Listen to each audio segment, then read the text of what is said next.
आशा करता हूं आप सब बहुत अच्छे होंगे। मेरा नाम है सिद्धांत अग्निहोत्री, स्टडी ग्लोस पे आपका बहुत बहुत स्वागत है। तो वो बच्चों, यूपीएससी आईएएस का पेपर प्री हो गया है और अभी मुझे क्वेश्चन पेपर भेजा गया और बस आप 20 मिनट रुक जाइए, मैं एनालिसिस शुरू करूंगा। मैंने अभी सिर्फ एक सरसरी सी निगाहें देखी हैं। मैं आपको बता दूंगा किस सेक्शन से कितने सवाल आए और उससे बड़ी बात आपको पता है क्या है? पेपर टफ था, पेपर तगड़ा टफ था, ठीक है, और अच्छा खासा। तो आप ये मत समझिए कि आप मतलब टेंशन ना लीजिए। मेरे हिसाब से 90 से ऊपर कट ऑफ नहीं जाने वाली, ठीक है। इस बार भी 90 तक ही कट ऑफ रहेगी, इससे ऊपर नहीं जाएगी क्योंकि पेपर था टफ। मेरी भी हवाइयां उड़ी कुछ सवाल तो देख के। अब कैसा पैटर्न था पेपर का? अगेन टफ था, ओनली वाले एकदम पूरा पेपर ही आजकल ओनली 1 करेक्ट, ओनली 2 करेक्ट। इससे दो फायदे हैं। सबसे पहले तो एलिमिनेशन मेथड इसमें बढ़िया लगेगा, लेकिन सेंटेंसेस ज्यादा थे, समझ रहे, स्टेटमेंट ज्यादा थे, तो यहां पे फंसेंगे स्टूडेंट्स। बट कोई बात नहीं, अगर देखिए यहां पे जो रेशियो था, है ना, वो अगेन स्टैटिक और करंट अफेयर्स का बराबर ही था। लेकिन बात यहां पे इतनी सी है कि पेपर थोड़ा सा था, इन डेप्थ था। करंट अफेयर्स अगेन बहुत ही पहले के भी पूछे गए कुछ, लेकिन ऑल ओवर अगर हम पेपर की बात करते हैं तो it is quite tough.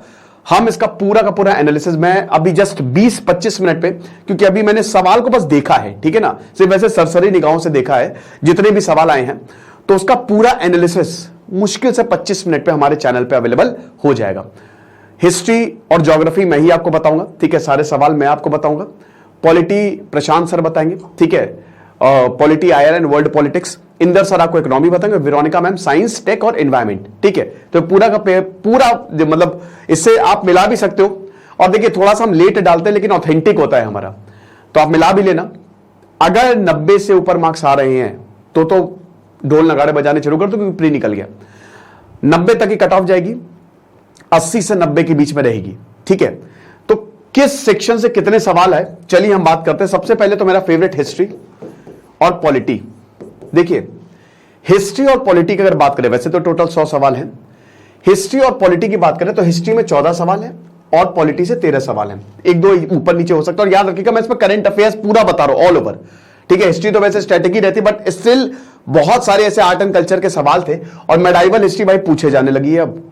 Medieval मध्यकालीन इतिहास अब पढ़ के जाओ, ये खाली मेंस का नहीं रहा, अब इसको प्री में भी आपको पढ़ के जाना है। तो मेडाइवल और एंशिएंट का अच्छा खासा था, इसमें आया है, पोर्शन तगड़ा आया है, ठीक है ना। तो ये चीज थी। और पॉलिटी के इसमें 13 सवाल, तो टोटल 27 हो गए, ठीक है। 27 क्वेश्चंस डुएबल थे। मतलब देखिए डुएबल, हिस्ट्री के तो कुछ क्वेश्चन बहुत ही टफ थे, बट 27 में से 18 से 20 questions you can easily do. अब geography plus environment plus science and tech, तीनों को मैंने एक साथ ही कंबाइन कर दिया है। इन तीनों को मिला दे तो 44 सवाल थे। अब इसमें करंट अफेयर्स भी आएंगे, एनवायरमेंट और साइंस एंड टेक के करंट अफेयर्स भी आएंगे। तो अगर आप तीनों को मिला दे तो टोटल 44 क्वेश्चंस थे सिर्फ इन्हीं तीनों सेक्शन से। और इसमें इंटरनल सिक्योरिटी के लगभग 2 सवाल थे, नहीं 3 सवाल थे, ठीक है ना, 2 से 3 सवाल थे। मैंने बताया थोड़ा बहुत सवाल ऊपर नीचे हो सकता है, ठीक है।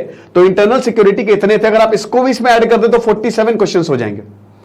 तो पेपर जो है वो मतलब आप अगर आपकी ज्योग्राफी, एनवायरमेंट और साइंस एंड टेक सही है तो हो जाएगा। अब इसमें 47 में से लगभग 23-24 डुएबल थे, है ना। तो इसमें आप कर सकते हो आराम से, कोई प्रॉब्लम नहीं है। देन उसके बाद वर्ल्ड पॉलिटिक्स पे आते हैं, ठीक है। वर्ल्ड पॉलिटिक्स पे आते हैं हम।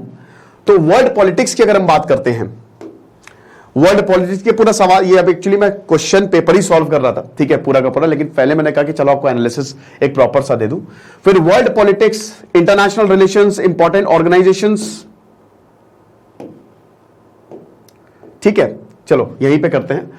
तो वर्ल्ड पॉलिटिक्स, इंटरनेशनल रिलेशंस और इंपॉर्टेंट ऑर्गेनाइजेशंस की बात करें तो टोटल 10 सवाल थे, 10 क्वेश्चंस थे, ठीक है। और इसमें ज्यादातर डुएबल थे, मेनली करंट से ही पूछे गए थे। पूरा करंट इशू, इजराइल वाला एक सवाल था, G20 से भी सवाल आया।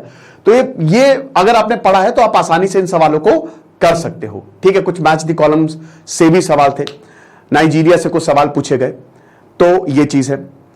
और उसके बाद इकोनॉमी की अगर बात करें तो इकोनॉमी के भी 16 सवाल आए हैं, 16 क्वेश्चंस आए हैं। इकोनॉमी के भी 16 सवाल आए हैं। लेकिन यहां पे ये जो 2 सेक्शन हैं, एनवायरमेंट, ज्योग्राफी और साइंस एंड टेक और हिस्ट्री ऑफ पॉलिटी, ये बढ़िया रहा। तो बेसिकली अगर ऑल ओवर दी पेपर की बात करें तो पेपर टफ आया है। और इसका कट ऑफ जैसा कि हमने बताया कि 90 से ऊपर तो नहीं जाना चाहिए। तो अगर आप 70 से 80 के बीच में अटेम्प्ट कर रहे हो तो आप बहुत बढ़िया, मतलब उसमें जो रेशियो है सवाल का, गलत सवालों का, वो कम है, तो डेफिनेटली आप मान के चलो कि आपका प्री तो निकलना एकदम पक्का है। बाकी इसके भी आंसर की बस मुझे आप 20 से 25 मिनट दीजिए, मैं फटाक से हिस्ट्री, आर्ट एंड कल्चर पूरा आपके सामने प्रस्तुत करूंगा, और फिर पॉलिटी शायद इससे पहले ही आ जाए। तो ये है जो है।